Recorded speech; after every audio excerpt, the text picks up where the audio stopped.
Yes. Because I'll be away Away the last. If I saw when the last if a priest wants to go on and talk about but I can't. My youngest is doing his generosity or and I something. can't do anything. You can't. Zoom. And I thought, And yet it I might can't be do a topic of anything interest to anyway. I'm parish so excited.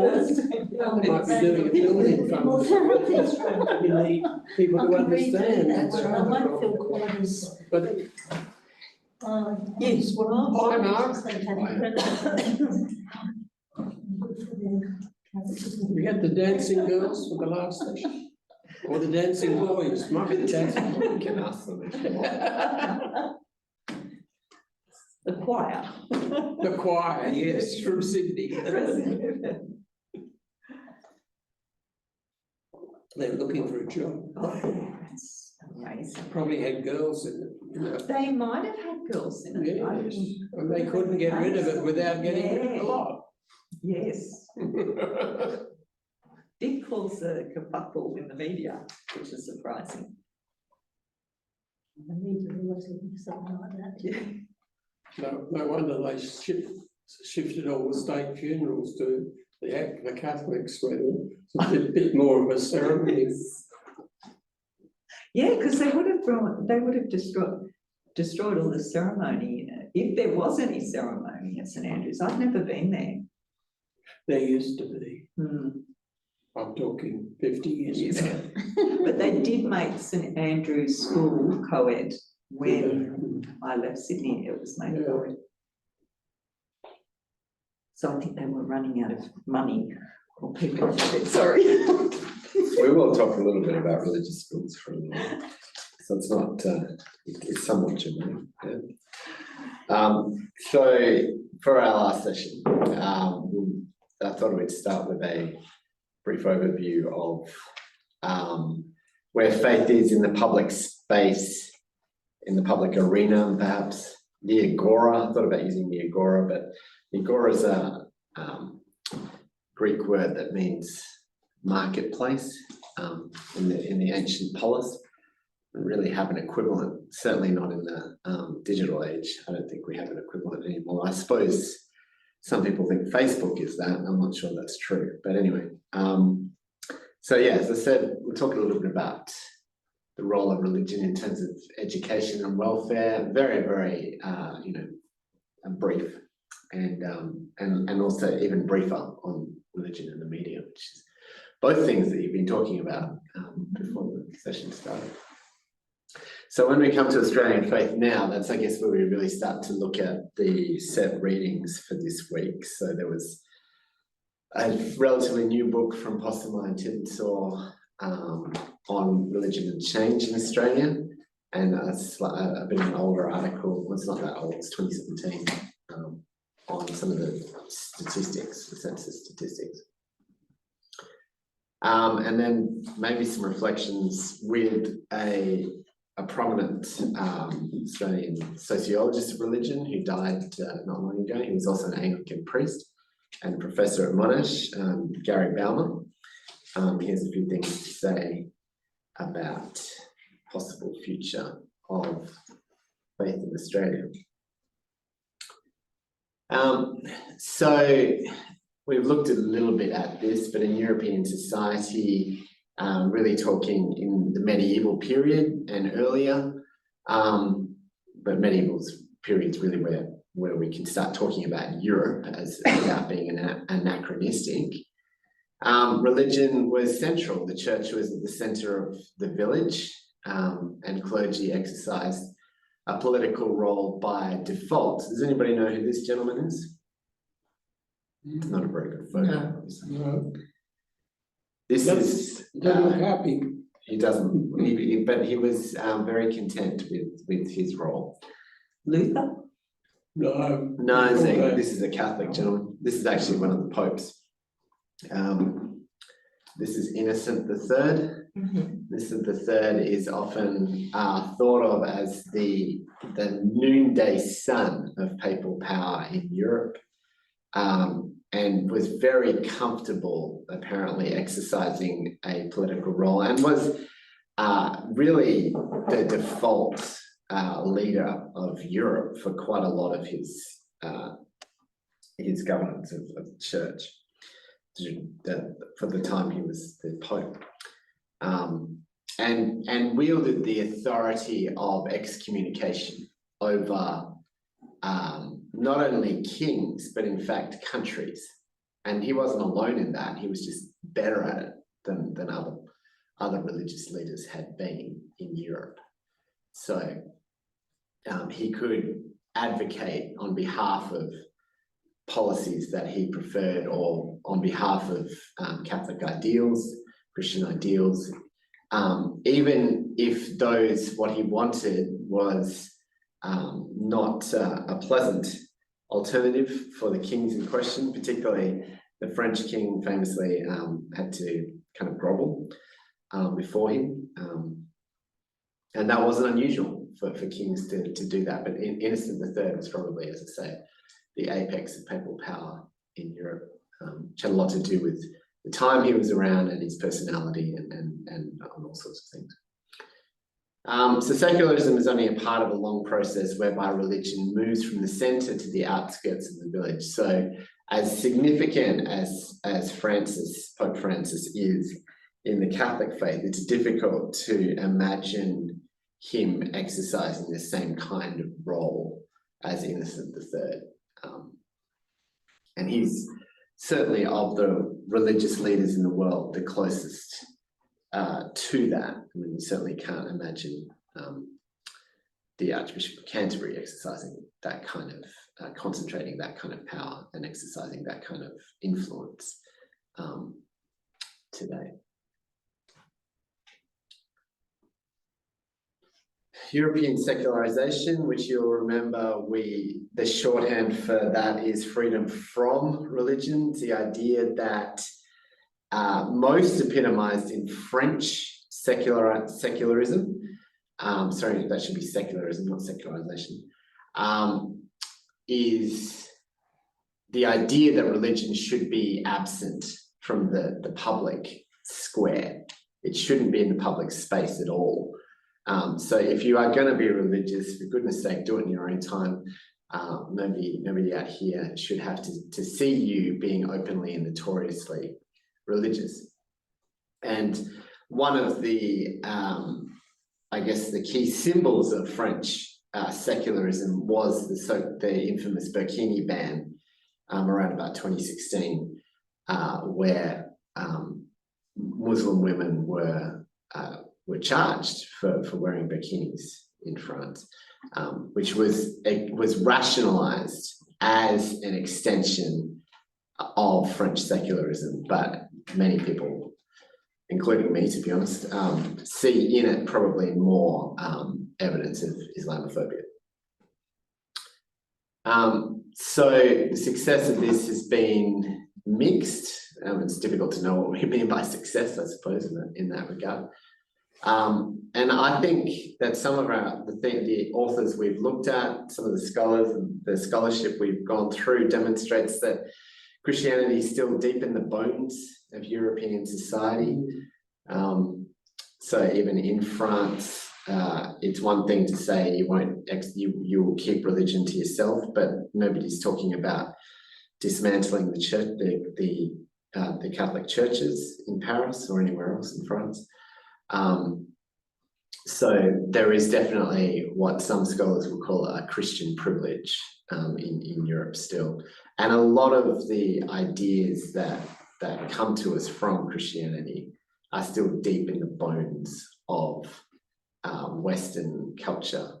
Because of course, Europe, particularly Western Europe, colonized most of the world.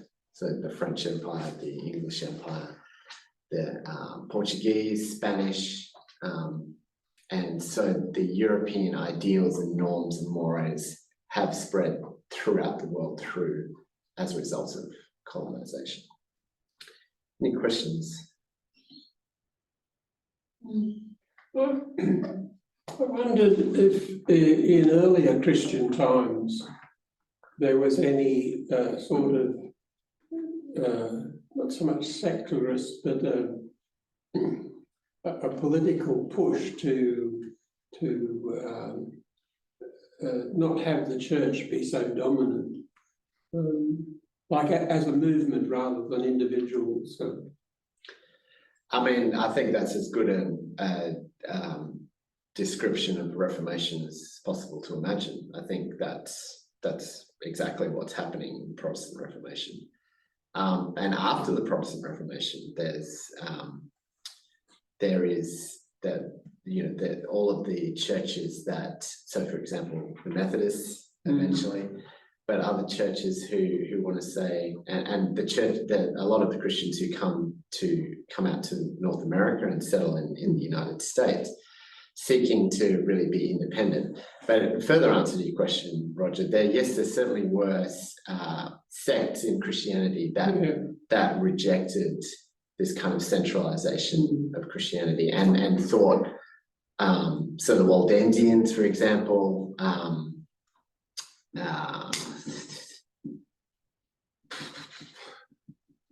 Can't think of them. yes, neither can I, sorry. Most of the time before the Reformation, what we're seeing is that these sects are regarded as heretical, and were generally practicing in secret. Reformation is really what changes that. So What about the Cathars in the South? yes, exactly, stuff like that. Yeah. Mm. So different sects that are practicing in different ways. There's anti-Trinitarian Christianity wandering around. This is not regarded as orthodoxy, obviously, and where it comes to the attention. So Calvin, the chief cleric in Geneva, Jean Calvin, famously burned Michael Servetus for heresy. Michael Servetus was a non-Trinitarian Christian, or what was called at that time a heretic. Now I'm not Calvin's biggest fan, but I had to be fair to him. I think anybody who would have got hold of Servetus would have burned him, because that's what you did with heretics. So it wasn't just something that Calvin just liked burning anti-Trinitarians. The Catholics liked burning heretics as well, and we need to look no further than the history of the very blood-drenched history of England at the time of the English Reformation, to see Protestants killing Catholics, Catholics then killing Protestants, and finally things coming down, although Elizabeth certainly wielded lethal power when she needed to. One of the things I wondered in the kind of picture context that's it there is you have within the Catholic Church the sexual abuse and other things. At the time, people were in France, moving towards protesting about the visual Islam. To me, the protests about the dress are probably within the Catholic context, linked in the form of the sexual abuse, and so it's part of a movement, and Islam gets caught up in this anti-religion with good reason, in part, because it's not the clothing she's wearing, it's what's in people's minds that she represents. Yes, absolutely symbolic in both ways, in terms of rationalization of French secularism and Islamophobia. And yes, I mean, but France is to this day is very proud of many things, but very proud of its anti-clericalism. Yes. So they tolerate Catholicism because it's the only game in town, really. Having said that, I'm not sure if I've got it in this lecture, if I showed it to you in another one, but there is there's far more as a percentage Muslims in France than there are for example, in England or in Australia.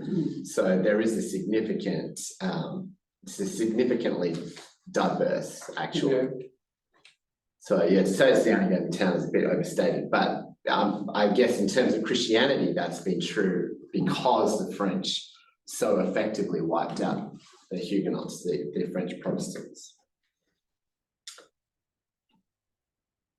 Again, sorry, we've made that error. It should be secularism, not secularization there. So freedom of religion is the shorthand for the American approach to secularism. And as we looked at particularly from Micklethwaite and Wooldridge's argument in God is Back, they argue that this secularism actually paradoxically led to the proliferation of particularly Christianity, different forms of Christianity, because there was no established church. And so the Christian churches, including the Catholics, but primarily those like the Methodists, had to really compete for souls and did so well. That last, I've heard that so many times from many people, looking at the United States and saying, well, here you have a country that has enshrined in its, at least in the First Amendment of its constitution, a very clear and distinct separation of church and state, yet people look at the United States askance and say, well, hang on a minute, everybody seems to have to claim some kind of religious affiliation in order to secure any kind of political power, even if everybody knows that they're winking about it. Yeah. It's probably quite obvious who I'm talking about. I am talking about Donald Trump there, but he's not the only one by any stretch of the imagination. The election of the Kennedys, I say the Kennedys because the family was really strongly behind him, but John Kennedy as president was a momentous moment in terms of what we're talking about here. Any ideas as to why? First Catholic? Yes, exactly. So sectarianism was definitely an element in the United States, and there was a fear that as a Catholic, he would have an allegiance to a leader who wasn't American, to a nation, in effect, the Vatican, that wasn't American. And you will remember, no doubt, the claims about Obama's religiosity. Yeah. But Kennedy was also a philanderer. He was. It's interesting that Trump was in the same thing, and yet the religion, the Catholic and the Protestants in Trump's thing, totally ignore the private life of these people, so long as they say the right thing. It's true. Yes. It's an amazing country. Let's stay with that adjective. There's a lot of others that come to mind. Yeah. And they take the things out of schools and institutions, and yet they have it on their money. Indeed. What's that S that's sitting under in Broadwood? Yeah, it's been bothering me as well, and it's really starting to get to me. So Yes. we're gonna have to move on. Yes. I don't know what it is. In God we trust. Somebody will figure it out. The old $quarter. So back to Australia. And you'll have heard this. Australians don't talk about religion and politics, or we think that it's rude. Baumer, in his book Australian Soul, kind of addresses, I guess, the religiosity of the earlier generations of Australians as in terms of what he calls, which I'll get to later in the session if we get time, a shy hope in the heart. So something that is not, it's too sacred to talk about. But also, I think that has a lot to do with our sectarian past and the fact that that this is just something you don't bring up in polite company, which probably is probably anachronistic, because I'm sure a lot of people talk about religion and politics now. Secularism has not, as we've looked. Secularization, I keep mucking around with these words, sorry. Secularization has not met the end of religion. So the secular theorists, as you remember, argued that religion would be gone by now, that scientific knowledge would end religion, and that hasn't happened. And in fact, we looked at last week, particularly Pentecostalism is a phenomenon that begins in the period the secular theorists said religion would be gone, and it grows to around about 600 million, and it's the fastest growing religious phenomenon in history. Now, not a lot of that happened in Australia, to be sure, but we certainly see that while Christianity is waning, as we looked at, I think last week, other religions as a result of migration, as a result of migrants being often young and therefore fertile, these forms of religion, Islam, Hinduism, Sikhism, and to some extent Buddhism, are growing. I would argue here that religion underpins and shapes ideas about many phenomena such as family, culture, nationhood, citizenship, and society itself. And I was talking to, we can talk about schools in a minute, because it's a subject I find very interesting. I was talking to my wife, who's a migrant herself, the other day, and she was talking about how many Catholic schools there are here, and she really couldn't understand why UMOB, she was talking about Anglicans, haven't done kind of a better job of proliferation of schools, which is not necessarily fair, but anyway. But my response, and this is a discussion, this is not me speaking as a scholar, this is kind of something I'm throwing open to you and see how you react to it. But my response is, we didn't really have an established church in Australia, but we did have a sectarian past. Catholics were marginalised in early settler Australian society. So Catholics couldn't be judges, magistrates, and certain other public officers. And they did, for that reason, in part, really stick together and make their own schools and in fact formed their own societies. Whereas there are Anglican schools, of course. There's some very prestigious old Anglican schools in terms of the scope of Australian history. But my argument really with her was that for most of the last 200 years, to be Australian is to identify as Church of England. So you didn't really need something separate for Anglicans. Everything was Church of England, and there was these other things sort of on the side. Now, I'm probably overstating that, but yeah, what do you think of that statement? Well, it goes to show that the Anglicans weren't doing it for the money side of it.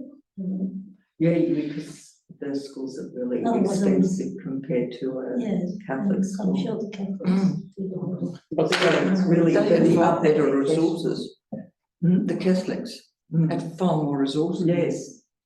And it's really for the upper echelons of society, those schools as well. But originally, my understanding is that the Anglicans were running some schools. Then when the states decided to pay for public education, because you're 80% of the population, well, why not pass it to them? But the Catholics had an alternative objective in terms of the spirituality that I don't think is, the Anglican schools I've looked at in these times, they're not as religiously orientated as a similar Catholic school, in my view. Were the Anglican ones run by nuns and things? Were the Anglican ones run by nuns and I can't answer that, I don't know. In Africa they were. My sisters went to an because all Anglican. of the Catholic Diocese schools run and by nuns, so it was. And brothers, yeah. Yeah.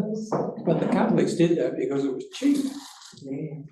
Well, then, and they could be relied upon to proselytise within their own community.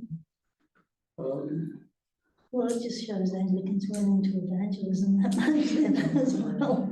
I think that's a fair enough point, Wendy. And it goes to my point, I guess, to say that official society is largely Church of England society, why do you need to evangelise? Everybody's kind of like nominally Church of England, and that's okay. The answer to that, I think, is to take the gospel to the world. And it's, whether you're nominally Anglican or not doesn't mean to say you've been saved as such.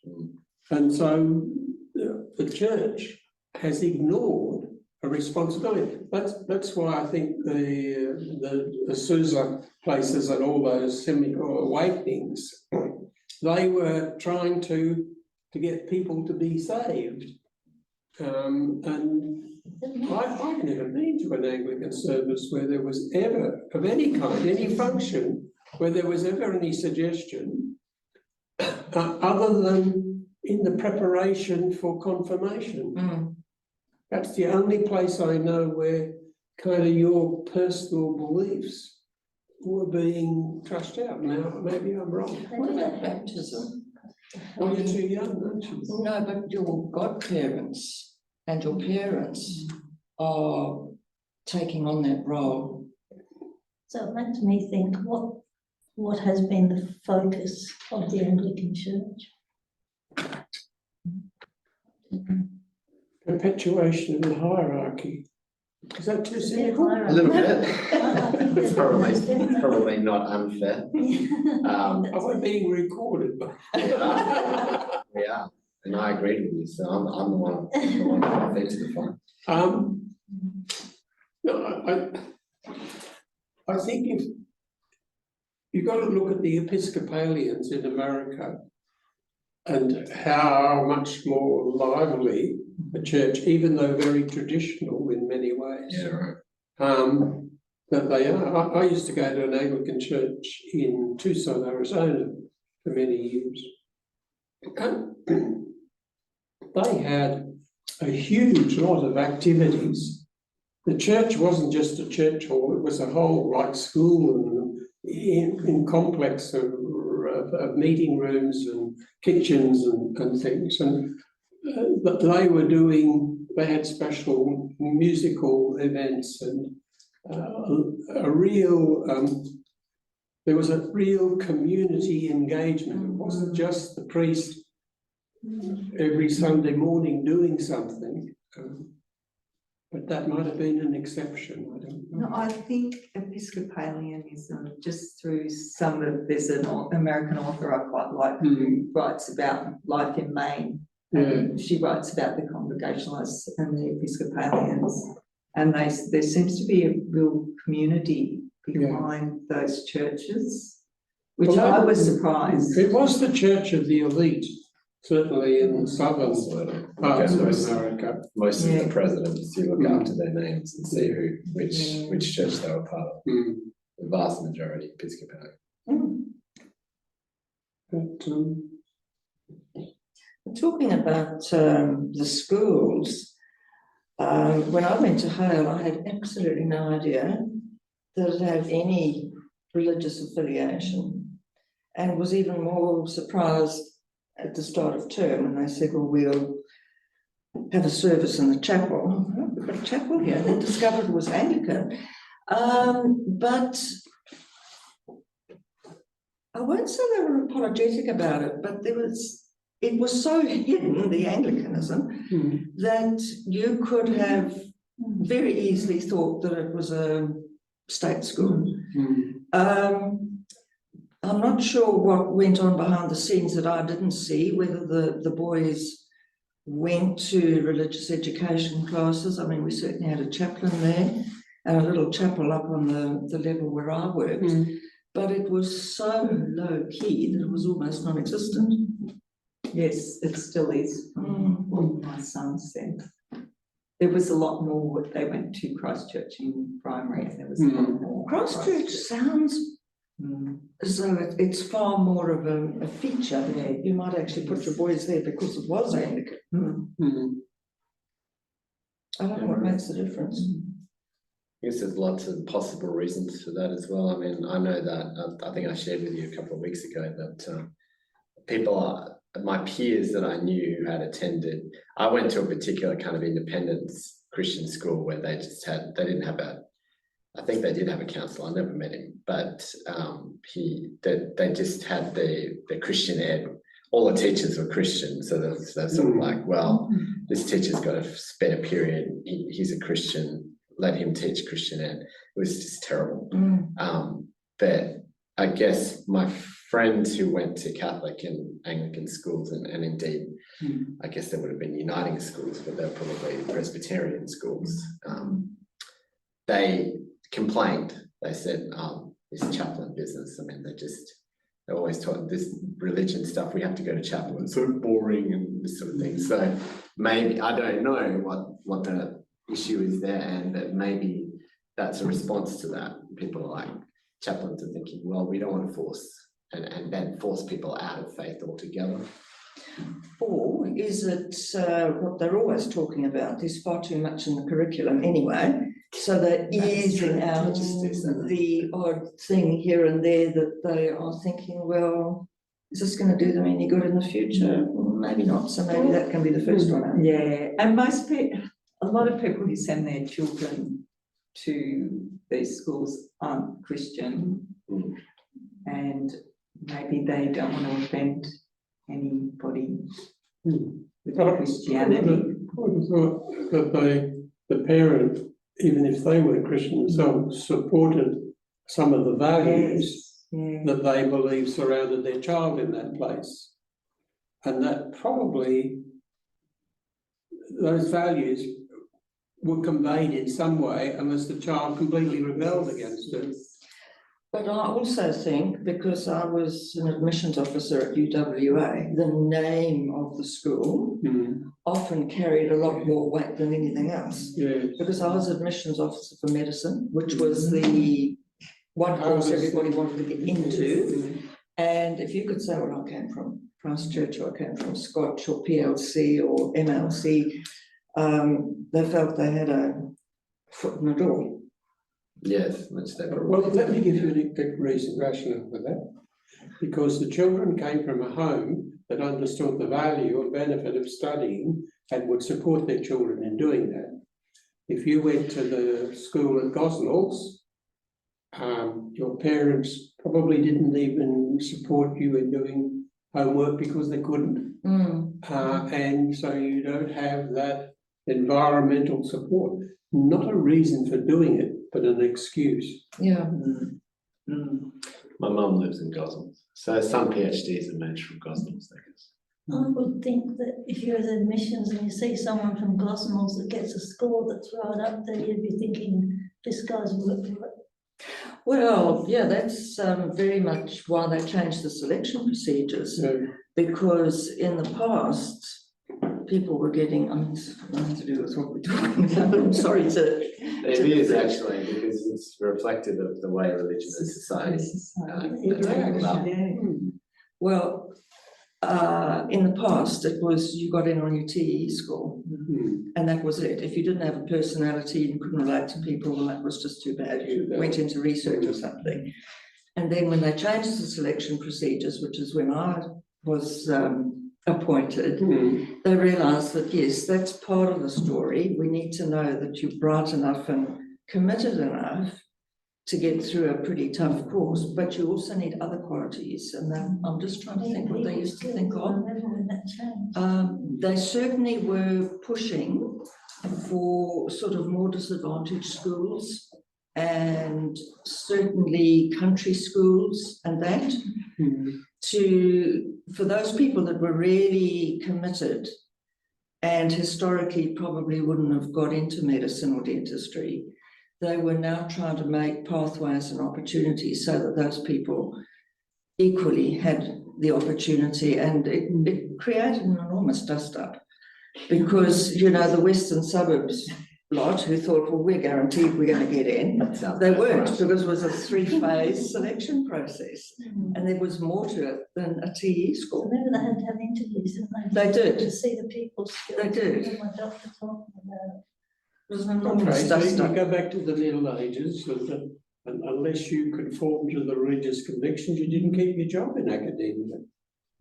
Yeah, well, that's right. And there's famous examples of New Testament scholars who Strauss, probably the most famous one, who lost his position at Cambridge because he disputed the divinity of Christ.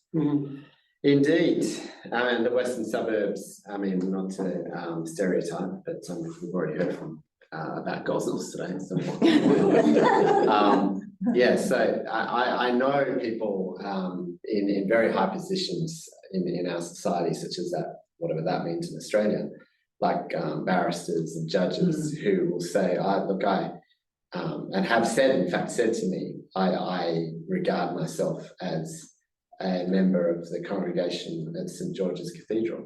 I used to work as a verger at St George's Cathedral. I have never seen them before, but so there's very much there does seem to be a kind of intermingling of the kind of elite society and certain kinds of faith, and that kind of goes to my point in that the society is for those people. They don't need a separate school. Everything is for them. And of course, that's not entirely true because of course they do have elite schools like Hale, Christchurch, Scotch, NLC, St Hilda's. When I was living in the eastern suburbs of Sydney, I'd moved from the western suburbs, the poorer part of Sydney. There was a snobbery with the churches, the Catholic Church as well, what church you got married. You got married in a certain Catholic church in Paddington, or the Anglican Church in Paddington, or yes, there was a snobbery over that, which I never ever would Probably still encounter. There would be probably worse. But a secular society, that's Okay, but why do people push to be married in St Mark's? They had a value system that was in there, and it wasn't so much, I think, that it was all the other people who would come to the wedding at St Mark's.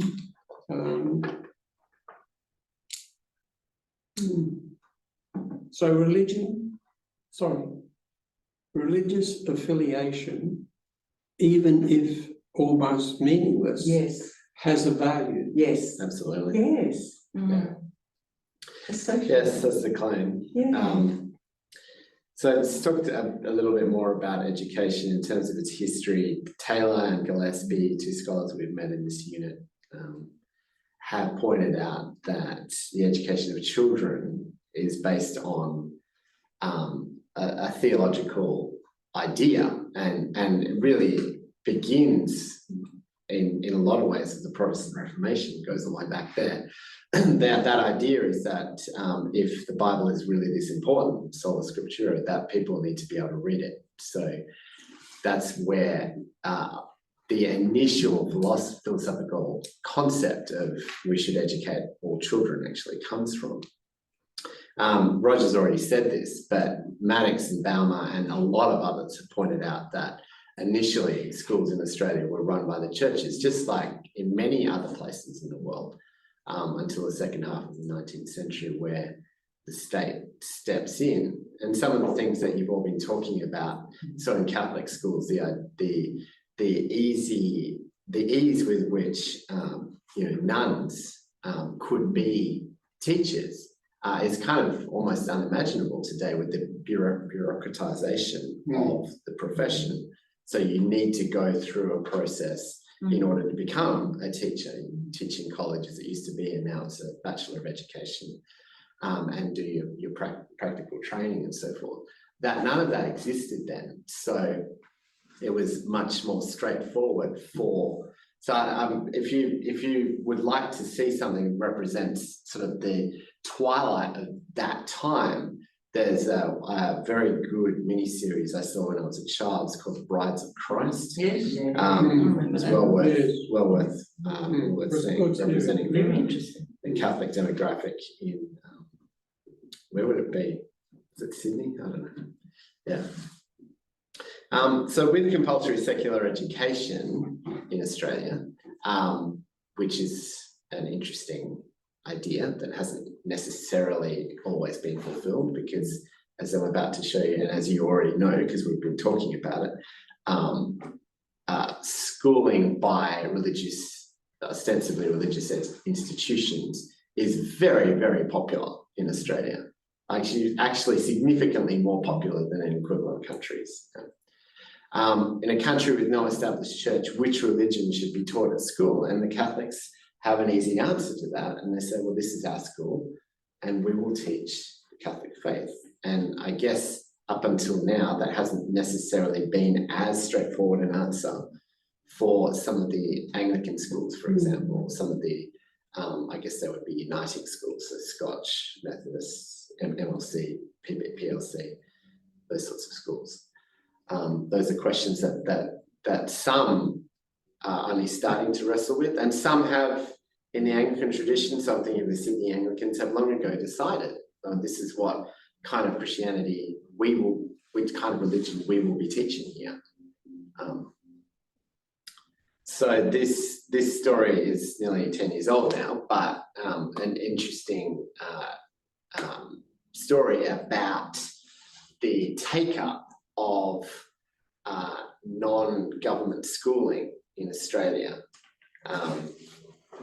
So I remember, you remember the mining boom over here, and how the unique kind of nature of Australian society as a result of things like that, where we had people in certain kinds of trades, certainly not all tradespeople, but certain kinds of trades earning significantly more than people in some professions, for example.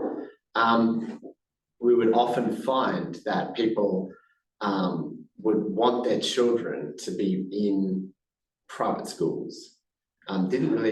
University wasn't as much of a concern for them, but they really, there was a strong push to have your children in private schools. And I remember I wasn't talking to him, I overheard him because he was talking at the beach. This was been about 2006, very proudly and loudly about this. He was saying that he was working 2 jobs to put his children through private school. So it was that important to him. And these jobs, they were trade jobs. So, yeah. So he didn't come from a university background, but he wanted his children to go to the best non-government school that he could afford. And that was not uncommon at that point. I don't know what it's like now. But there was a saying floating around, private schooling in Australia is the drug addiction of the middle class. So. Yeah, but don't let people off those Gonski financial provisions, which were supposed to keep the public schools up, have never been met. And so the funding of public schools is now significantly below the 40% schools here. And so I would want to send my child to a school that's being generously funded. How they're doing that. And plus, your average person can get funding from the government to send them to Catholic schools. No, they pay the school, don't they? Well, they pay the But school. the thing when he's talking about what you're talking about, the subsidy. The subsidy, yeah. There's such a politics. I probably don't need to tell anybody here, but there's such a politics behind this, and a lot of it is not far away from us here because the ASC building is literally just there. It's the Anglican Schools Commission building. Yes, my own predilections, I have to say, are very much with you there, Roger. I think the public schools should be fully funded, and The deterioration of even the buildings is No, I vote for a Department of Education side. Well, there's a thing called educational planning, which when you've got shortages of nurses, or when you've got dongers and things in schools, should never occur, because educational populations are predictable and calculable. They don't suddenly happen overnight. And if somebody had been doing their homework, but most governments shut all that sort of stuff down because the politician wanted to, stand up and open the new school somewhere, which wasn't the place they should have built it. They should have built it somewhere else. So I think there's almost a political push to push down religion in secular society. Push down, what do you mean? To suppress it? Not, if you're declared religious, the politician can support you on an equity basis. If you're declared public school or secular, then it's okay to let you fall away because the state is responsible for you. And people in the state can't get up and complain about if the head of the Catholic Church doesn't do a political deal to get finance, who in the state is going to be able to do that? You don't have the lobbying capacity. Was that too Well, I political? think No. I think The- they want the to, poli- at one stage, they want to privatise everything, didn't they? And I think that's part of it. Yes, The- it's the- economic the rationale. private schools is privatised Mm. education as well. Well, that's what's starting to happen in America. The federal and state governments started to get these charter schools so that the state schools became in effect private schools, and that's a push The here. country starts to become less in control of its own country. Hmm. The subsidising of private schools is neoliberal, because it is actually considerably cheaper to continue doing that rather than fully funding the state schools. Yeah. That would be a lot more expensive. And to be fair to the private schools, if they are taking on this kind of responsibility that's been handballed them by the state, they should actually probably get some of the subsidies that they're receiving. Because, and I've heard principals say this, if we close, all of those kids will be down, you think it's bad now? All of our kids will be down at the state school, and you see the classrooms will go from 30 to a teacher to 60 to a teacher, like that. The Catholic Bishop of Goulburn did that several decades ago. They closed the Catholic school, and they all went down, and the state had to, by law, enrol them, and he wanted whatever we was after. The appropriate way, of course, to do that is to build another state school and fund it fully, but that's really expensive. So that's a lot behind some of what's going on. Okay, so if we go down the American route of the charter school and public schools become in effect private. Yeah. They'll be in a better position then to lobby, even if they don't have a religious connection. Because there will It be is interesting secular that nearly connection. all of the private schools in Australia, not all, but nearly all are religious schools. Yeah. Yes, And that is a curiosity of Australia. And but you get Steiner and those other kinds True. of places, which Montessori are styles basically non-religious, of even atheist almost. Steiner had, I don't know how much Steiner schools promote Steiner's philosophy, but he had a kind of a spirituality. if you Yeah, wanna call it that. spiritual, but natural sort of nature. Some of the things that we're saying are also relevant to the welfare state. So pre-modern Western societies move slowly from feudalism, some slower than others, pre-Tridentine Catholicism, with the idea of noblesse oblige. So that simply means that the rich have an obligation to give alms to the poor, and they discharge that obligation unevenly, but it was still very much expected. If you were well off, if you had money, then you had an obligation, and that was your kind of your Christian duty. And in fact, you could kind of score points for the afterlife by giving alms to the poor. To the idea, again, which emerges around about the time of the Reformation, but not just the Protestant Reformation, so the Counter-Reformation as well, that poverty was something that could and should be rectified by policy, which I guess is sort of where we are now. So yeah, the church plays a part in both of those stages, and we mentioned the Salvos a couple of weeks ago as an example of para-religious organisations which continue to have a significant role in service provision. In our own tradition, in our own denomination here, we have Anglicare, Uniting Care, wherever you happen to be, so Uniting Care West in WA, for example, which are also para-religious organisations which offer a range of different services and work essentially as not-for-profits and NGOs,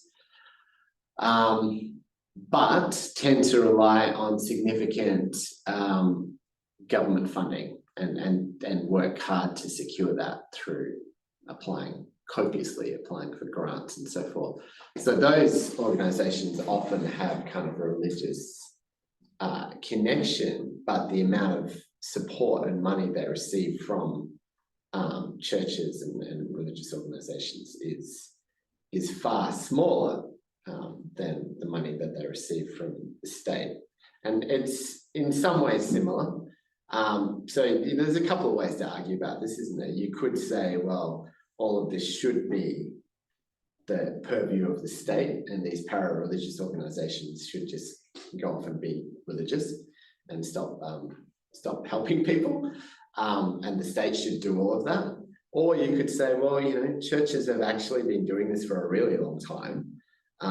Some of them are quite good at it. Some of them can use some practice. But it is kind of part of the deal of being religious. And that's true in a lot of traditions. Certainly in Islam's, we've looked at almsgiving is one of the 5 pillars, the so-called 5 pillars of Islam. So maybe it's not such a bad thing to actually involve organisations that have a long tradition of this and know what they're doing, and already have connections to the community in this. So you can definitely argue both ways and in both directions. I guess you're on the side of at least some angels. So. Well, I mean, I've made my contribution to that question already, just in what I just said, but what are some of your thoughts now that we regard education as primarily the purview of the secular state and also welfare and social policy? What should the role of religion actually be in relation to those things? Let's dream a little dream together. Not what it necessarily actually is, but what we think it should be.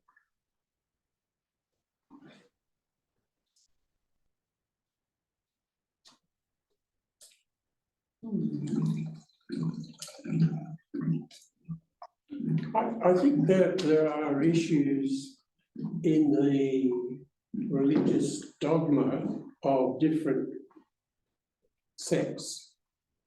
I think the fundamentalists, with their poverty doctrine and their views on generosity and tithing and so forth,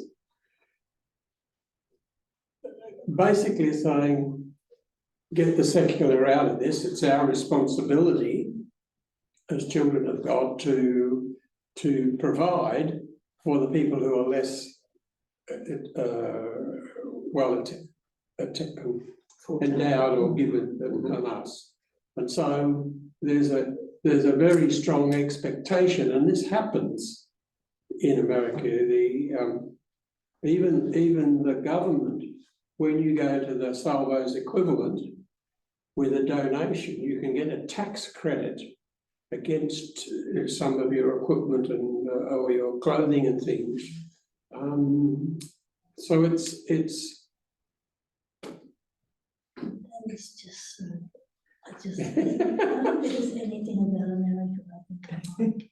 Yes, but we're doing it here. I know, we're becoming The Hillsong more people and every others would have had this decade. attitude towards life. And what's it, Margaret Court and that here, and Rema, they would all be, Yes, that's. telling you, to, voluntarily, and as your heart tells you, cough up the minimum amount. And if you can add more than the minimum amount, you'll get rewarded in heaven. I mean, it's interesting that some of the newer churches you just mentioned, so, well, Rhema is now Riverview, in Perth. I'm old Hillsong, sorry? Old fashioned. You can't see the river from there, so I don't know what's going on, but anyway, They can, the ones that are upstairs, no, can probably. we can see Burswood. Make of that what you will, but so those churches have all started to develop a lot of these things. They've started to develop social welfare arms that operate in the community and do some good work, but also and I know people who complain about this because they're connected to a church, they have significant tax advantages over other organizations. But I mean, you would expect that non-government organizations that are not for profits would similarly be able to benefit from that. Maybe to try and think of something like that, the way I try and think of it is to first of all take away all the help that you get from NGOs and go, where does that leave society? And if you don't have that, I don't think the government's very good at providing No, that type of thing. no, because they're child welfare. yeah, because they're becoming more and more And the neoliberal, aged care sector. not the welfare state that we used to once be, and our taxes aren't used really in an effective way. So, yeah, you're right, if we don't have If they all the disappear, church, then, NGOs, no matter whether they're. and the government's relying on them more and more. Yeah. So if whatever that thing is that takes everyone up and they're It's a all rapture. gone, the rapture happens, the world's in a bit of strife, really.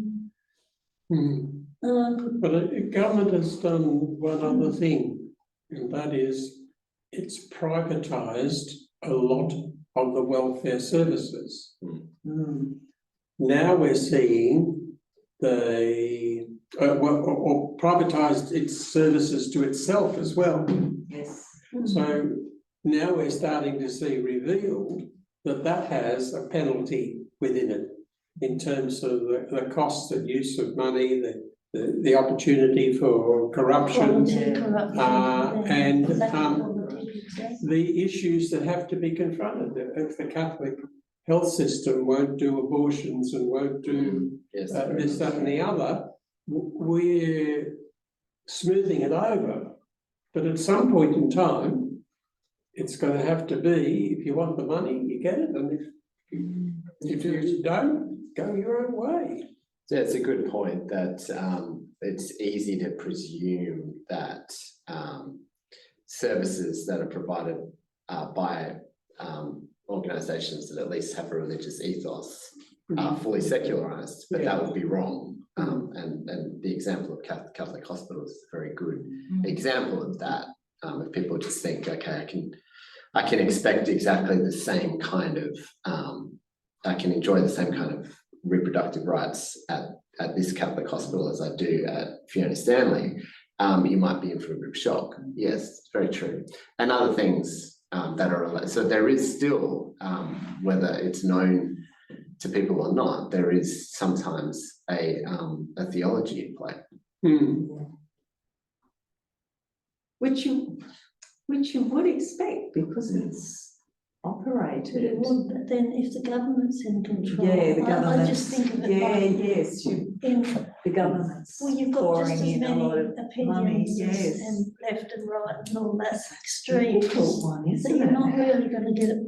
In fact, Yeah. you're better off with someone that has got a structure of a statement that says this is what that's our bottom line. You certainly don't get that in aged care if you go to private. Well, the ACT government took over the Catholic hospital was taking it over in Canberra. Mm. And although I don't think they can say directly, it's because that hospital can't supply Won't do all the so. services that they're being funded for. Mm. But there are also other issues. They want to expand provision and rationalise services and things like that. But we might see a bit more of that. Well, that's the American way, because someone can make money out of it. But, and that's coming more and more over here. Australia. But I think Well, I know what Fiona Stanley Hospital cost to run, but I've no idea what St John of God cost to run. Indeed. And I'll never find out. Be That's quiet all. with them.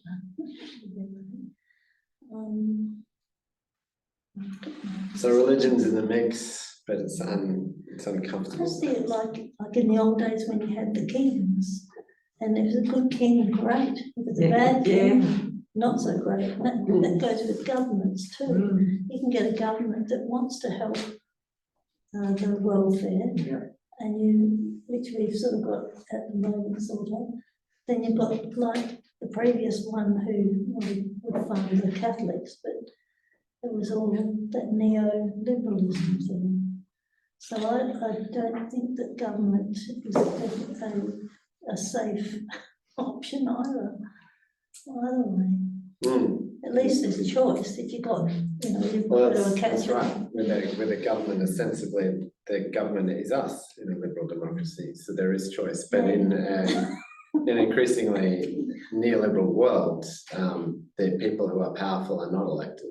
So Andrew Forrest, Gina Reinhardt, the people who actually get to exercise significant influence and make and have enormous power.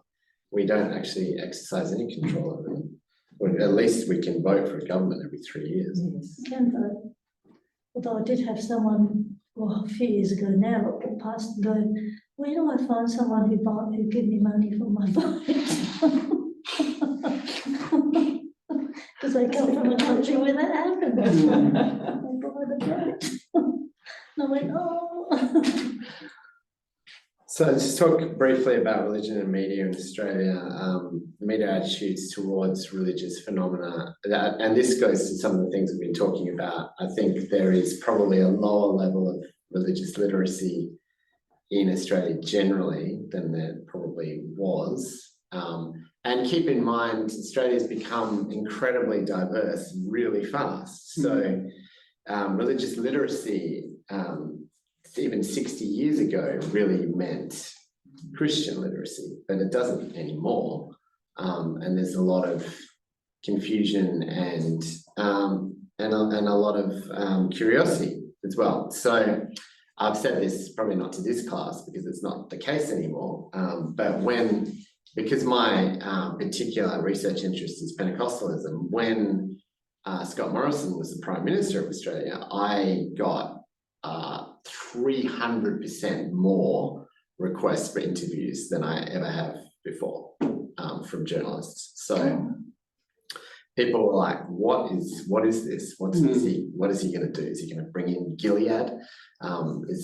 Should we run away? Where will we go? Because apparently America's the same. So all sorts of questions about that. So there's and that's a Christian faith. So there was curiosity and concern about this religious phenomenon because people were like, what do? They stand in church and raise their hands, and what's that all about? And what's it gonna mean for his policies? The Brotherhood was expanded in the ministry cabinet. Yes, And Roberts and that is others. true. Yeah. And they could do no wrong, even though it's been proven that they knew they were doing wrong. So there is a solidarity there that's no better, no worse than the silence of Alfred in the abuse situation or in the Catholic situation. When I worked in an electricity distributor would have been the mid-90s, when Hillsong started to become a prominence, management was started to be stacked with Hillsong.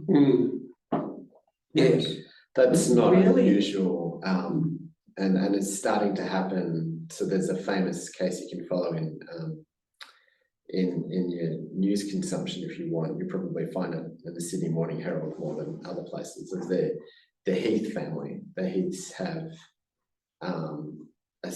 the daughter Renee Heath is her name. She is a senator, I believe, or an MP.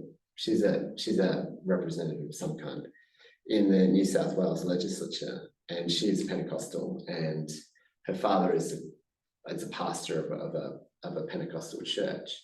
And yeah, there is some concern in that case. I think probably that kind of grassroots stacking.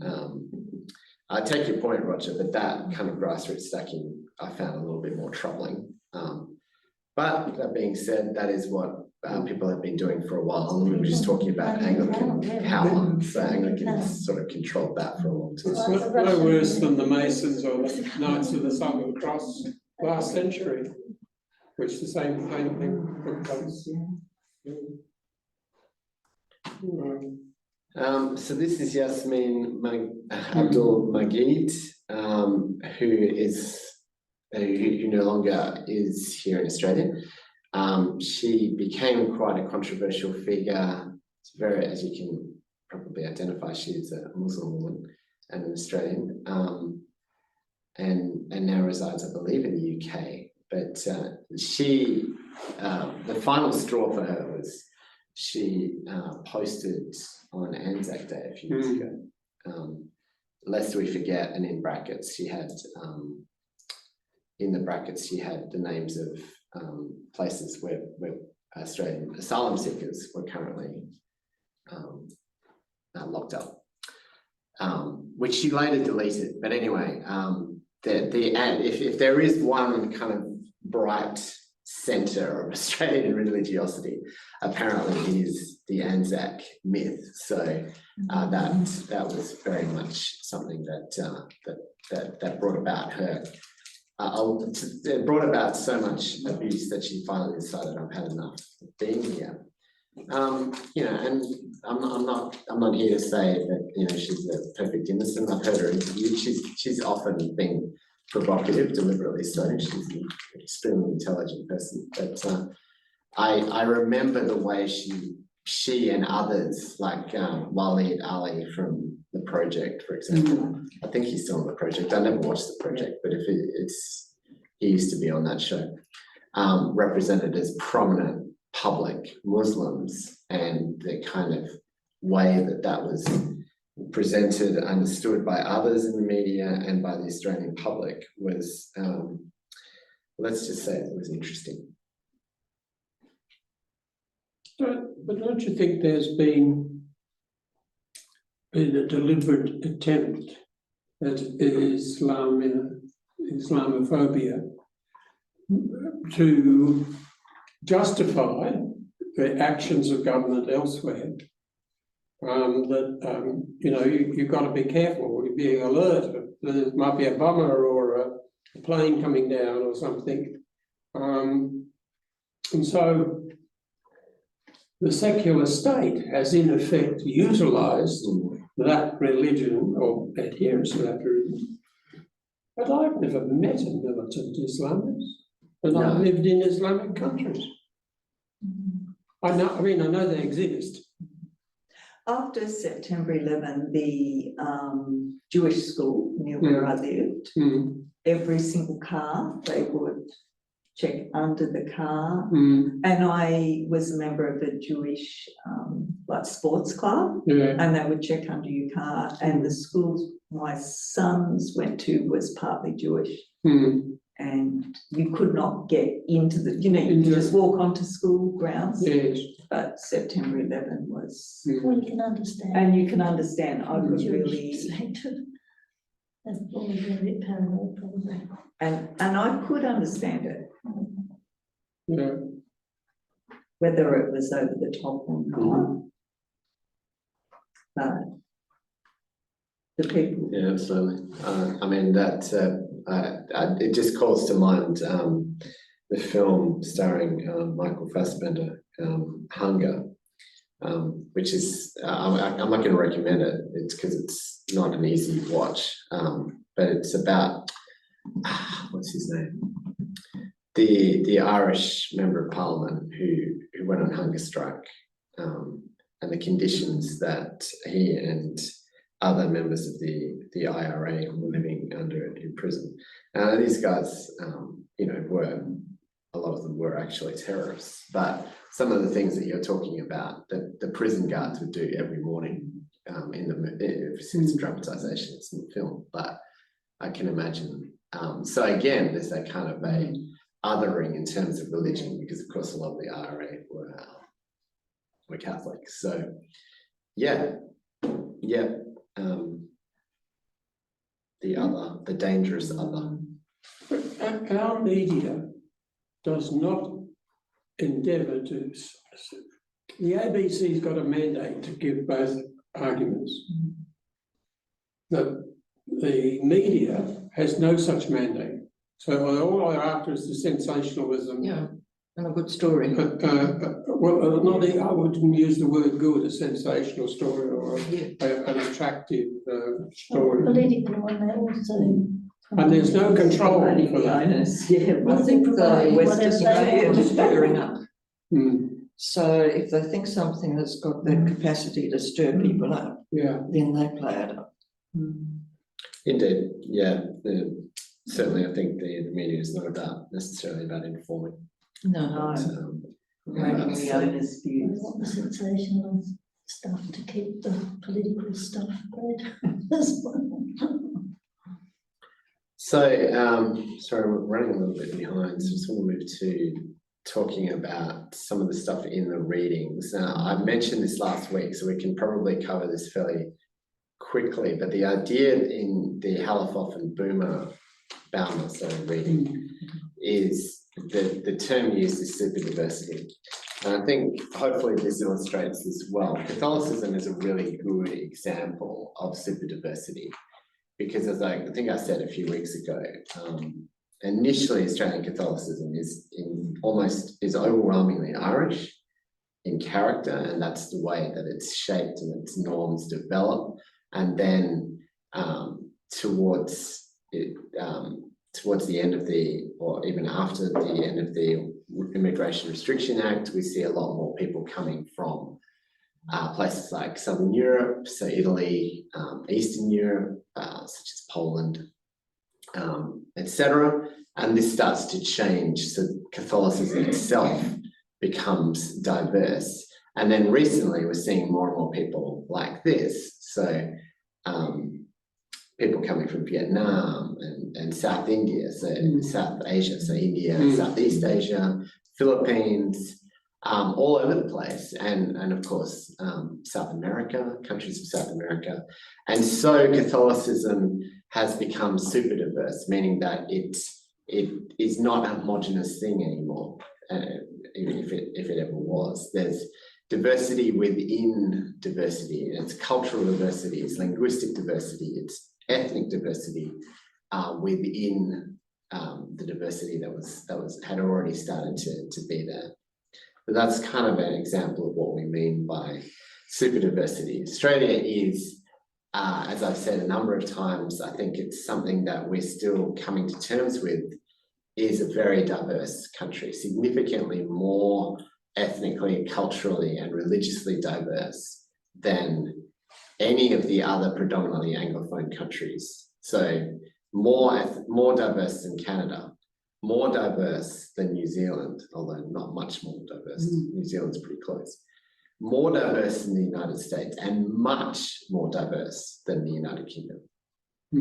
And that's something that I remember I was speaking to some Americans who wanted to do some documentary work on Hillsong. And they were saying, I don't know if your people, when you come here to start a Hillsong, I don't know your people, I'm not with Hillsong, but anyway, you Australians is what he meant, how diverse this country is. And I had to put him straight, actually, mate, we are significantly more diverse than you are in the United States. And that's not something that's generally known about Australia beyond Australia. And I suspect it's not known often within Australia either, because it's happened really fast. So we can see that this is a Hindu temple in Melbourne, if you're curious. That numbers affiliated with non-Christian religions in Australia are growing. I don't apologise for some of the diagrams in that reading; they're very difficult to read. But if you need to, I can get hold of the hard copy. It's here, so you can have a look at it. It's not actually that much easier to read in hard copy, to be honest. But there are interesting choices that I've made there in colours. Yes. Yeah. So, Posma and Timisoara, and this was something that's, I've got a long quote that basically states this, have argued that actually migrants are becoming more religious upon entering Australia. And that's because religion often can be something that you cling to in a new environment, something that gives you a sense of identity when everything else has changed. Sense of security. Yes. Also, as I said earlier, migrants tend to be younger and therefore more fertile. And so that helps explain the growth in a religion like Hinduism, for example. Hinduism, as I've said, at least this is probably the third time, Hinduism doesn't really grow by evangelism or proselytization. There's not a lot of, Hindus knocking on doors saying, have you heard the good news about Shiva? That's just not what happens. What really happens is people come here, they identify as Hindu, they become more connected to their faith here, and they give birth to children who also identify as Hindu. So this is a table illustrating the age demographic, just to that last point about fertility. So some of the things that are true of some of the other forms of faith, so Pentecostals you can see there, and Christians not further defined, have a very high number in the 0 to 24 and the 25 to 44 demographic, which means that they are growing in terms of reproduction as well. The Muslim number is astonishingly high in 0 to 24, you can see, and so we are seeing that, and Hindus is enormous in the second category for instance, over 50% of Hindus coming are in that 25 to 44 category. Whereas if you drift over to the right there, you'll see that particularly Anglicans and the Knighting over a quarter are in that 65 plus demographic. So those forms of faith are less likely to benefit from growth via reproduction. What's happened with the Catholics? Because they take a huge drop at 65. I mean, if you compare them to the Anglicans and the Uniting, 0 to 24 is 21.9, and then they go to 27.6. Obviously, you'd expect more in that upper age group, but the Catholics have gone completely the other way. It's true. So they're fairly balanced early on in the demographics, and then the last one is. This is one of the problems with numbers. What's happening, to my view, is that with migration, particularly from Vietnam and places like that, you're getting more people in the end. So it distorts the pattern within the Catholic Church. If you turn around and said all those of Anglo-Irish descent, then you'd get a different pattern of thing, of which the 65-year-olds are principally in that thing. So it's statistics and statistics. And downlines, yes. Yeah, and deadlines, yeah. You need to understand that, I think. Yes, thank you. I said they don't have Jewish on there. Only because it's a 0.04%. very small demographic in Australia. They go in the other. So I can show you. But other goes down to 9%. Yeah, there this time. So that, sorry, I'm skipping way ahead now, but just in response to Anne's point, you can see the demographic. 0.4. So I mentioned how diverse Australia is, but not in that we don't have a large Jewish population, say compared to the United States, for example, which is significantly constitutively larger. And this is also 2016, so these numbers are lower now in some Maybe it's cases. Melbourne or Victoria, Jewish. Yes, there will be some. And yes, there's some, to Wendy's point, there's some demographics that are very significantly represented in So one or two Australian cities. So Greek Orthodox, for example, are a very large population in Melbourne, but they don't make it onto the screen here because in terms of Australia, there's not that many. I learned quite a few statistics about doing occupational health and safety today. I'm surprised. So we often talk about American exceptionalism, and this is an illustration of that. The idea of what's meant by American exceptionalism in terms of the sociology of religion is the idea that America is more pious. And what people usually mean by that is it's more Christian than other parts of the world. And usually the comparison is made to Europe, or the Anglophone world at least. And you can see that that's probably borne out. But if we were to look at the whole world, we would see that the trend is actually much more with America in most of the world, and it's Europe and the Anglophone world that are the outliers. So in other words, Christianity is growing in the countries of Asia, Africa, and South America, and as well as the other faiths. Let's skip over a few things. I told you earlier about France's Muslim population, so you can see that they're significantly higher than any of the other countries on the screen. Yes. Think of the different localities in Australia also.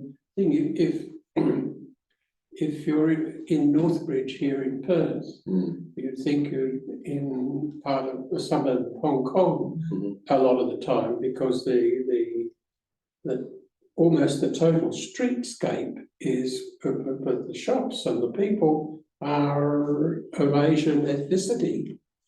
And I think if you went to Cabramatta or something in Sydney, you'd think so that there's the diversity is not evenly spread. The diversity is focused, like with the Greeks in Melbourne being the predominant group there. So you think by clubbing together, they'd be stronger. Yeah, they do. Maybe they were initially. Well, in the Durkheimian sense, they are. So if we were doing kind of analysis, well, not they are. I'm guessing they are, but in that kind of as a prophylactic against things like suicide, for example, we might indeed find that, because they're a tight-knit community in an ocean of other. Yeah. Yes, you're right about, and that's the kind where you kind of need micro-analysis. I do a little bit of that actually for the Anglican Leadership Certificate for the teachers. So, but obviously it takes a lot longer to do that. So you try and delve into, and you can do this quite easily using the census if you're interested. So you can have a look at an electorate. For example, I live in East Fremantle. East Fremantle is quite, the demographic age is quite high. So in other words, it's quite an old suburb in terms of the population that lives there. And in terms of ethnicity, it's not particularly diverse. So most people overwhelmingly in East Fremantle, in most suburbs in Australia, the predominant language, as you can imagine, spoken is English. But in East Fremantle, that is a very high number. And most people have parents who were born, both parents were born here, or at least one parent was born here. and it's quite a high income area. So that kind of stuff. And then you look at religion and you see that, for example, in East Fremantle, there's less, it's actually more no religion than there is in the Australian average.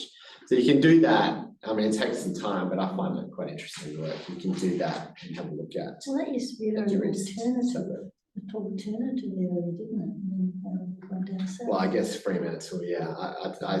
I maybe you're right about East Fremantle, but I've never heard it called alternative. But yeah, I've heard obviously people say that they still say that about Fremantle. It's kind of the alternative place. Well, it was. I don't think it is anymore. Although I think they have gone further to the south, slightly south.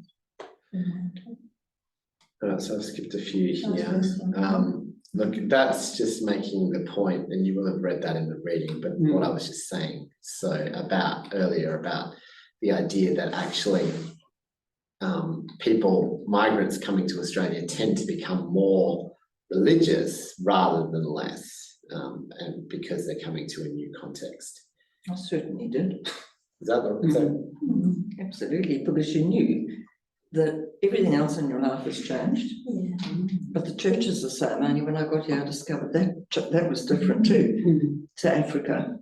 But yeah, it was the one thing that was going to be the most similar to what I'd come from. Yeah, there you go. And I read today in this thing I spent that the fourth largest immigrants in WA is from Africa. So I'm sure they are. oh, Place is swarming on it's this. the only, yeah. There are, yeah. Yeah, but I was surprised because no, I had state by state. I think It's because the WA Irish is the was most similar. Tasmania. In terms of culture. Very similar. weather, Well, I think the proximity's got something to do with it. Oh, yes, It's of just course. very there. Yeah. the Indian Over Ocean. the water. Climatically, it's very quite similar. And I think everybody's flocking together because there's a fairly strong enclave already, and so incoming migrants think, well, I'll go where the others are. They must know something that I don't yet know. New Zealand's apparently like Queensland. That's Must be the weather. Northern Territory, it was from someone up there. And, yeah, it New was Zealand's very a bit colder interesting. than Queensland. Hmm? It's a bit colder than Queensland. Yeah. This goes to your point about Irish like like, going to Tasmania. lies, damn lies, and statistics. I mean, some of the numbers that we're looking at, they don't tell, and this is a constant frustration when it comes to nuns. So no religion. It doesn't tell us anything that we need to know about what nuns believe, and it certainly doesn't. That's a mistake that we must always avoid, is thinking that nuns are atheists, because that's not the case at all. Some of them are. Some are quite very spiritual, but they don't want to be affiliated with others. Indeed, the spiritual but not religious. So, and as the article from Baumer and Halifax point out, this seems to be a group that everybody else dislikes. So like the religious say, oh, for goodness sake, guys, grow up. And the atheists are like, oh, what are you talking about? You're still hanging on to that spiritual stuff? Come over to the dark side. We have cookies. So yeah, it's a group that's disparaged from both sides. So I wouldn't be surprised if people are reluctant sometimes to say, you know, I'm spiritual but not religious, yet it is significant identification. There's also the phenomenon of what I call, which is similar in some ways, what I call choose your own adventure religion or do it yourself religion, where you assemble bits and pieces from creeds, from popular culture. So for example, some of you will recognize hopefully The Mandalorian, and I can't even count the number of times people will say, this is the way, which is a refrain of the Mandalorian, whatever that is, way of life. So people look at his, the way that he lives his life and think, well, this guy has a creed. It's kind of ascetic, you know, he's devoted to this warrior lifestyle. That sounds okay. I can get on with that. Maybe I don't have to devote myself to keeping my helmet on all the time, but other than that, I'm happy with it. Little baby Yoda looks cute. So the idea is that you take bits and pieces from all over the place and you combine them into your own kind of path or creed. So these are things that you picked up from religion, quotes from the Bible that you might like, quotes maybe from other sacred texts, something you saw on Facebook that's attributed to a Native American or something like that, and you know, something by whatever gurus popular at the moment, Joyce Meyer or Eckhart Tolle or Jordan Peterson, one of those, and you say, I'm going to take all of these bits and make my own thing, and I'm going to do that, and that's how I live my life. Well, that was one of the things that concerned me, that the statistics of the census versus people not necessarily attending church because of the digital age. And we must have had a boost in using digital things during COVID. Absolutely. Yeah. But at the moment, we're not looking at the impact of that on religious practice. I think still in the census they'd have said I'm non-religious, but they still might listen to that. I think they those programs. use religious service now, because if you are online, you're still watching the service. Yeah, so as I understand it, you're saying that there are a lot of people who are now tuning in to, well, not a lot of people maybe, but some people to church services. And that even if they don't do it regularly, they may do it from time to time, and that may have an ultimate influence on them, especially if they like what they hear. You wonder as well, given that quite a considerable number probably did tune in when we were in lockdown, whether they've gone back to the physical church or whether they I thought, think that's no, happening with the Pentecostal I'll churches. stay They're finding it hard to get. Yeah. I think, I'm not sure, but that's what I'm listening. My daughter watches them all the time, so I've In seen. the earlier slides that had Islam and Buddhism, Islam is a whole mixture of people, just like Christianity It is. certainly is. You know, you've got Hazars and Sunnis and at least a dozen different sects that either hate one another or barely tolerate one another, in the way that last century the Catholics and the Protestants here in Australia. I wonder if behave. that's going to change in Australia, because there's still that animosity between some of Well, it would those. worry me because remember when the Croatians and the others in Sydney Yes. football, they had to abandon They abandon the names. the club, the race, because of the traditional animosity. Yes, We haven't seen that yet, but we might. no. Good old football. Always causing problems. This is what people say about religion, isn't it? I say about football. Football causes. But it was wars. football. When they Lord. talk religion, Yeah. they talk football, which is a sign language. Yeah.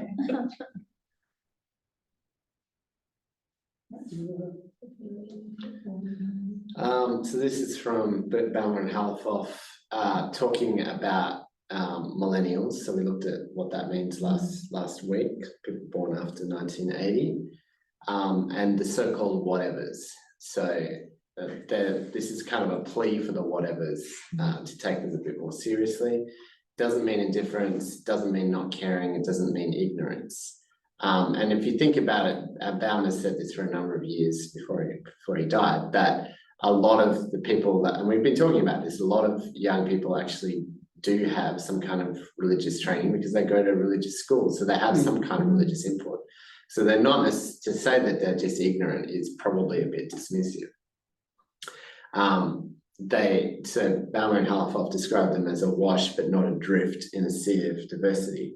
And this is a generation, and not just millennials, but Zoomers as well, for whom cultural religious non-religious, gender and sexuality, and even multi-species, diversity and super diversity is an everyday part of their lived reality. And the claim here is that they seem to be respectful of it rather than ignorant, dismissive, or whatever about it. There's a lot going on. There's an awful lot going on. Mm. A great picture, isn't it? Showed you this before. So the shaping of things to come, we started the unit by talking about the ways in which what we call religion is a frame inherited from the Greco-Roman Judeo-Christian traditions for understanding the relationship of human beings to the gods. To draw on Cicero's definition, religio is appropriate devotion expressed to the gods. And remember, for Cicero, this is what set the Romans apart, their practice of religio. If you have a look at, if you are interested in Roman or Byzantine history, it's a really decent podcast. There's a History of Rome podcast, which has been over for a number of years now, and there's a History of Byzantium podcast, which is still going. Podcasts can be quite uneven. I think both of those take kind of a great man approach to history, which is very much critiqued in history studies today. But there's still a pretty good overview of a lot of the stuff that happens in those periods. And it is clear, particularly as you get to the pointy end of the Byzantine Empire, that, that part of what made everything so bleak is when the Muslim armies start defeating the Byzantines regularly, start to think, well, why is God angry with us? What have we done? So the kind of place of religio is, Cicero was right, for the Romans, religio is a really big deal. And they really thought this is really what makes us special. Not just because we're good at tactics or we're great architects, but we please the gods. And when that stops, things go pear-shaped for them in their interpretation. As we looked at the encounter with Aboriginal spirituality, forms that didn't fit within this frame were not regarded as religion at all. And we looked at that earlier. We saw the frame that you need to have a building, you need to have a ritual, you need to have a book. Don't see any of this. So John Wollaston's looking, I don't see any of this. Rosenda Salvada's looking, don't see any of this. There's no religion here. And so the elements of what we might call a faith today, certainly a spirituality, what we might call today, were overlooked because they didn't fit within the frame. As I'm saying here, given how poorly we may have been at recognizing it in the past, what can we expect in the future? This is Gary Baumer. He's no longer with us. Died unexpectedly nearly 2 years ago now. So in his book, Australian Soul, which I'm sad he never got a chance to update because he wrote it in 2006. He actually came across here to promote it. I remember him speaking at St. George's Cathedral because he is an Anglican priest as well as a bunch of other things. He borrowed the famous Australian historian Manning Clark's phrase to describe Australian religiosity as a shy hope in the heart. And Baumer spent a significant amount of his time. He's an Australian citizen, but he was born overseas, and he reflected on the differences, particularly between North American Christianity and religiosity and Australian religiosity, and he found significant differences. He thought that Australia and Australians were more drawn to quieter, less overt forms of religiosity than America, and to try and impose American norms on Australia was a huge mistake in terms of religiosity. Now, in terms of Pentecostal charismatic Christianity, probably he wasn't correct in that regard, but in other forms, who knows?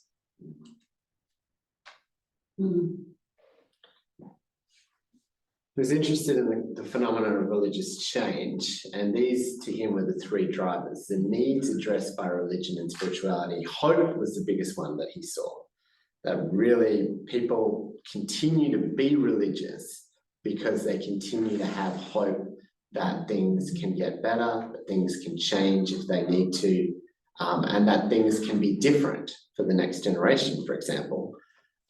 These things are not fading away, and they're core to humanity, and they are core to religion as well. So that goes to how you define religion, which we still haven't successfully done after 6 weeks. Multiculturalism will continue to mean increased diversity, and religious competition was his kind of contentious claim, by which he means similar to the way Micklethwaite and Wooldridge were saying, there's no established church in America, so all of the forms of Christianity had to kind of compete with each other, and that meant a proliferation of religion, particularly Christian religion in the United States. Certainly, there's no doubt at all, he has been proved correct about increased diversity, about competition, who knows.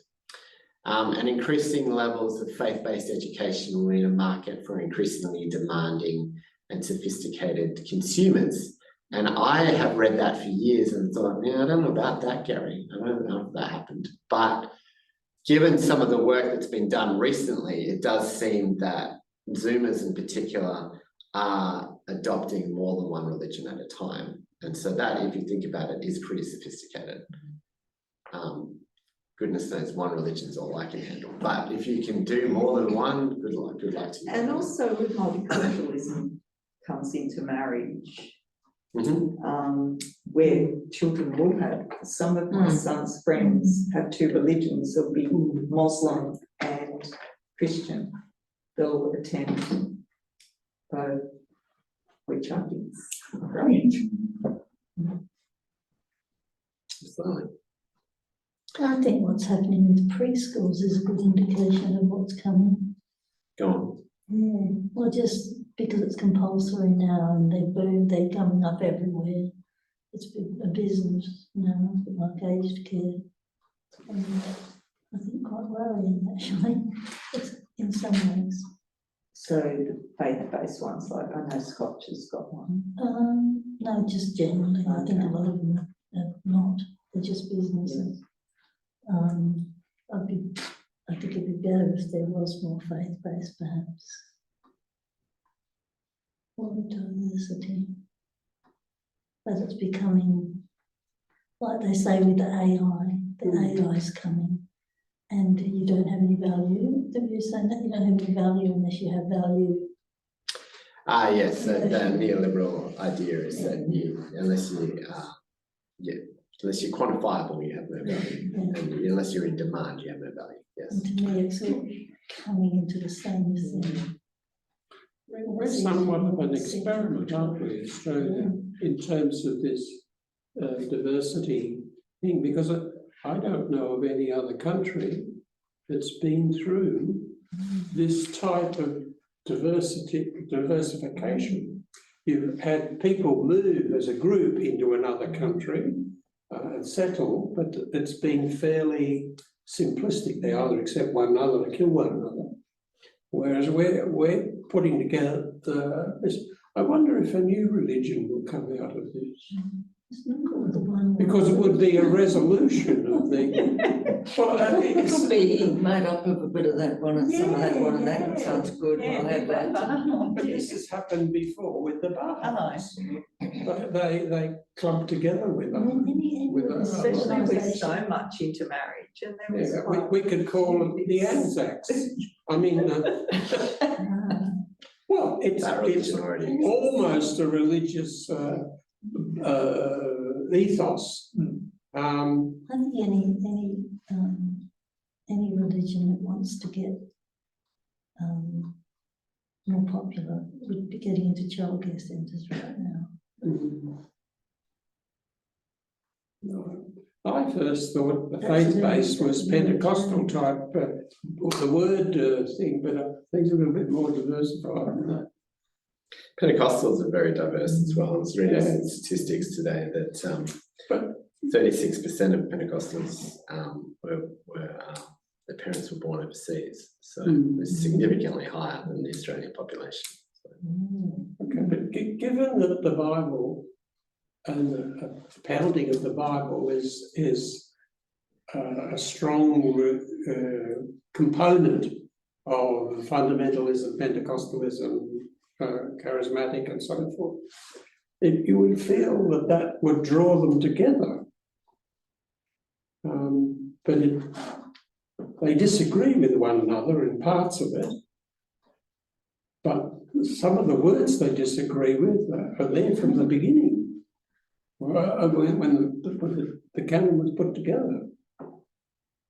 well, you've just described what denominationalism does. I suppose it often does make divisions over things that maybe from the outside don't seem significant.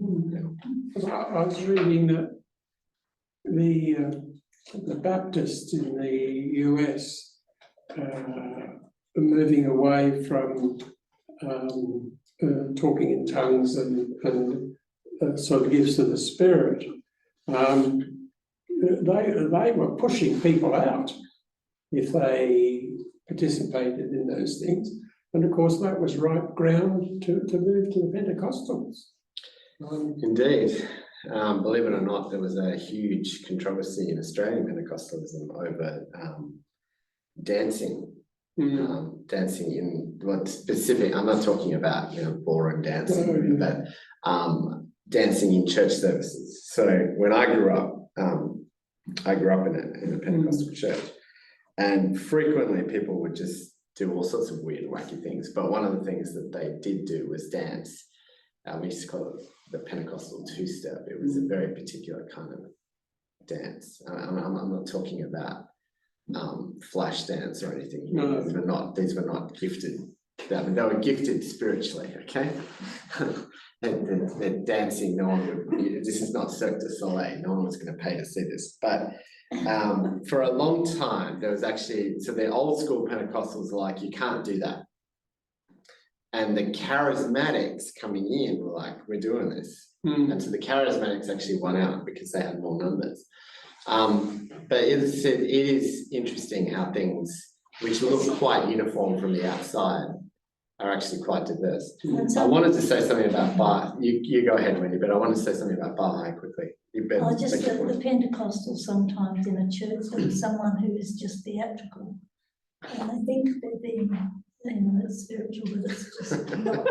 And the preachers have to come in and then they have to go, what are we going to do about this? And that starts a whole new rules sort of thing. Anyway, sorry. Not at I've all. seen that happen. So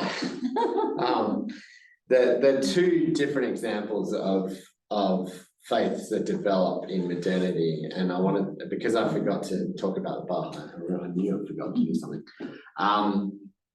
So Pentecostalism adapts to modernity by balancing the twin forces of localization and universalization. So it's like a Big Mac. You can, there's enough there that's done the same way everywhere. Speaking in tongues, for example, divine healing, these kinds of things. But there's enough that's local that you sort of think, well, this is ours. And that's started to change, particularly with the megachurch movement. But that's a key element in Pentecostalism's success. It was grown, it developed in modernity, it understands it. Baha'i is the same, but it's developed in a very different way. Baha'i has worked by making the principles of Baha'i almost identical with the principles of liberal democracies, modern democracies. And so similarly in some ways to Scientology, for example, at least at the early stages, it presents as something that sort of just looks like good common sense. And so in that way, it's really adapted well to kind of being an embedded form of religion. There's not that many Baha'is constitutively in the world. There's less than 20,000 in Australia, so it's very small. But they do punch above their weight in terms of influence. So, for example, because a lot of the principles of Baha'i are not really seen as religious at all, they're just thought of as are just really good ways to live. So there was, a long time ago, I used to work in a primary school, and they had something called the Virtues Project. I don't know if they still do it. And this was actually designed by Baha'i people, and it talks about inculcating virtues in school children, so tolerance, patience, these sorts of things. And even though these are developed by people of a particular faith, they actually just sound like this is a great way to live, like this is a good way to live. So that's another way of a religion becoming very successful not in terms of numbers necessarily, but in terms of influence in modernity, by embedding oneself into the fabric of society in a particular way. So I think those are two very fascinating case studies of two religions that are not particularly huge in Australia, but they are quite influential given their size. Particularly Baha'i is tiny, but it really punches way above its weight in terms of what it can do in schools, for example, and all sorts of things. I think the Unitarians too are perhaps moving towards the Baha'i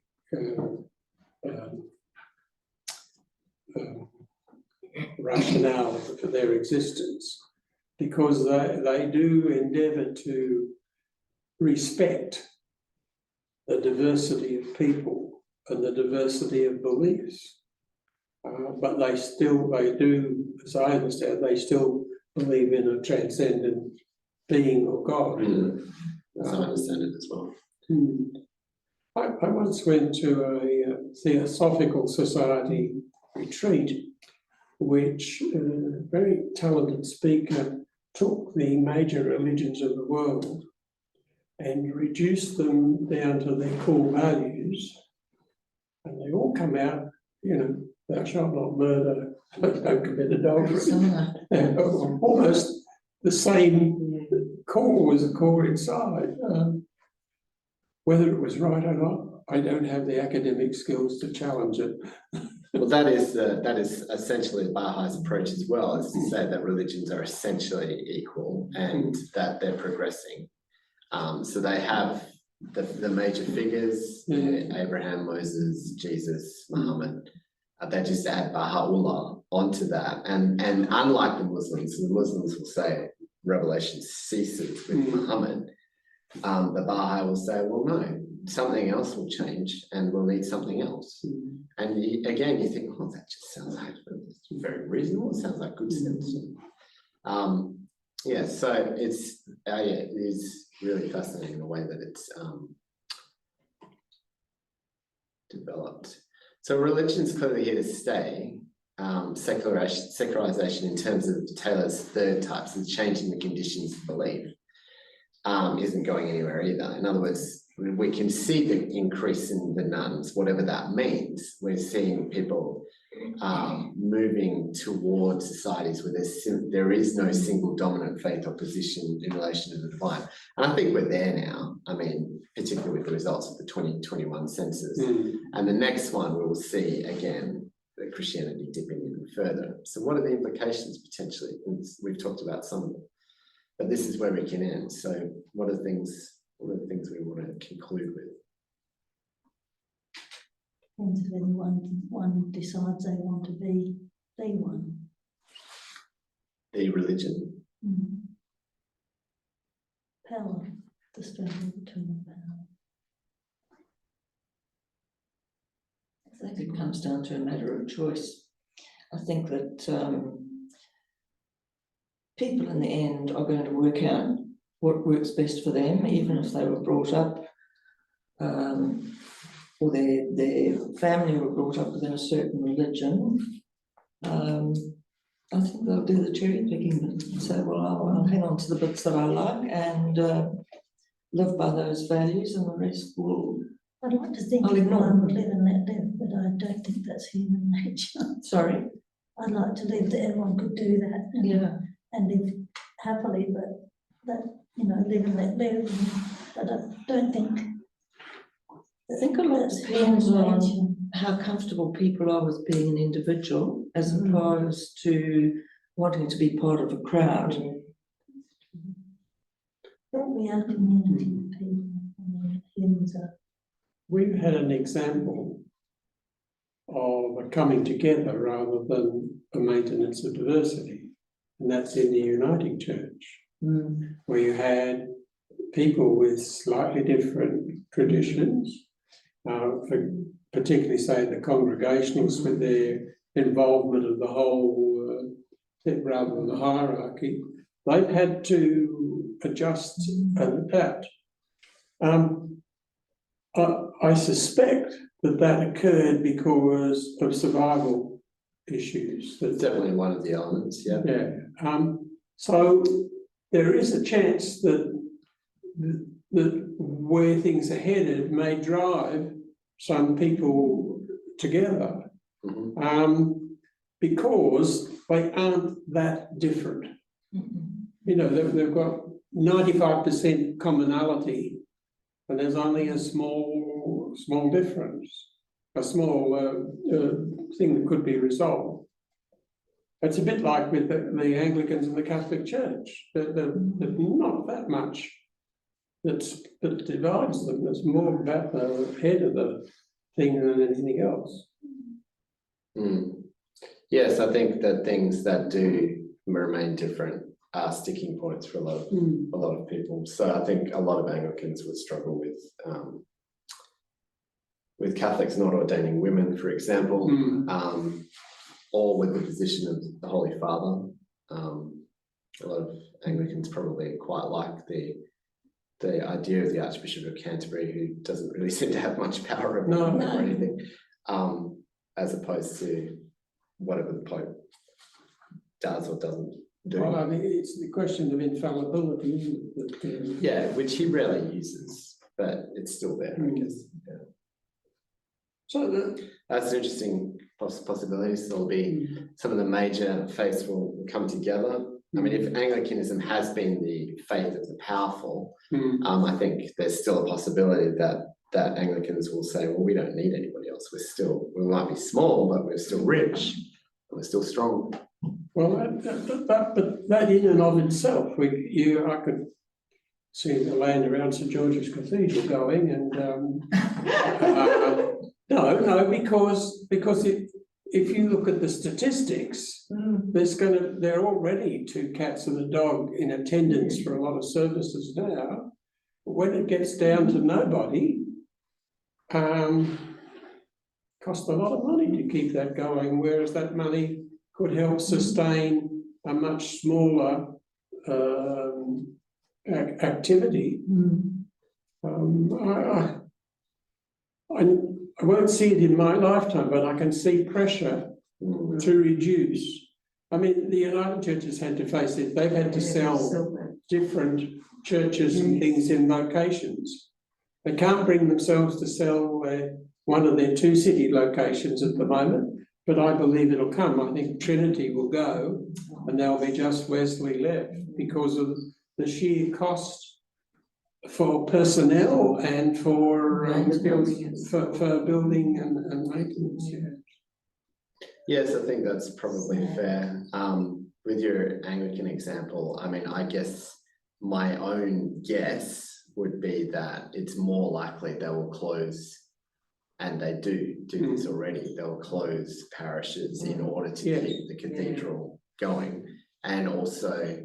And the cathedral, I mean, I think you're absolutely right, particularly about Evensong, for example. There's not that many people there on a Sunday evening, but there's relatively large groups of people gather on Sunday, whereas that can't be said for all of the parishes. If you take the leadership and the ceremonial things that go with that, they need a big space. They want to, if they're going to blow their trumpet, they need the space that these things can take place in, like state funerals and things. So maybe they will maintain it, but they may not have services there anymore, or there will be a modification. Yes. And I think that's happening in Islam in Australia too. They're only building 1 mosque.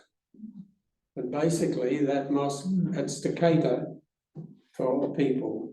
Be interesting to see if one of the bigger groups eventually builds a mosque. But each mosque, my understanding in Sydney, for example, does have an emphasis. One's more Sunni than the other in that, but they don't exclude people in the way they would ever in the Middle East. And often faiths, when they come to a new context, have to face that they can't make those kinds of distinctions because they just won't survive numerically. All right, well, we're bang on time, so I will get this recording up for you to have a look at. So will you be all right to do, those of you who are doing it for credit, will you be all right to get me your reflections by the end of the week? Or do you need more time? 1 week, is End of this week. impossible for me, 15. but I can do it by within a week. Okay. I can push it out if you want, to the end of next week. So whoever's listening, I'll put that in the announcements. No worries. Okay. Well, thanks very much, Mark. Not at all. Yes. It's fun.